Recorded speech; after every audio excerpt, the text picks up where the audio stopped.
সকল ভিউয়ার্সদের শ্রদ্ধা এবং ভালোবাসা জানিয়ে আমি আজ এই কবিরপুরের এই খেজুর গাছ নিয়ে একটি দৃশ্য ধারণ করে আপনাদের সামনে আমি হাজির হলাম এবং আপনারা প্রত্যেকেই এখানে শুটিং করতে আসবেন এবং শুটিং করার একটি লোভনীয় স্থান এবং দেখার মতো দৃশ্য দেখুন। এই খেজুর গাছ দিয়েই এবং সুন্দর সুন্দর গানের শ্যুট করা যায়, অ্যাডের শ্যুট করা যায়।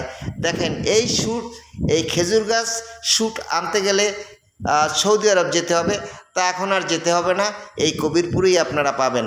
তাই প্রত্যেক পরিচালক মহোদয়দেরকে আমি অনুরোধ করব, আপনারা আসেন, এখানে বেশি বেশি শুটিং করুন এবং দেশি পণ্য ব্যবহার করুন এবং দেশের এই দৃশ্য ধারণ করে এবং বহির্বিশ্বে ছড়িয়ে দিন এবং দেখবেন যে একদিন আমাদের এই কবিরপুরের নাম খ্যাত হয়ে পৃথিবীর বুকে ছড়িয়ে পড়বে বলে আমি আশাবাদ ব্যক্ত করি। আজ আর নয়।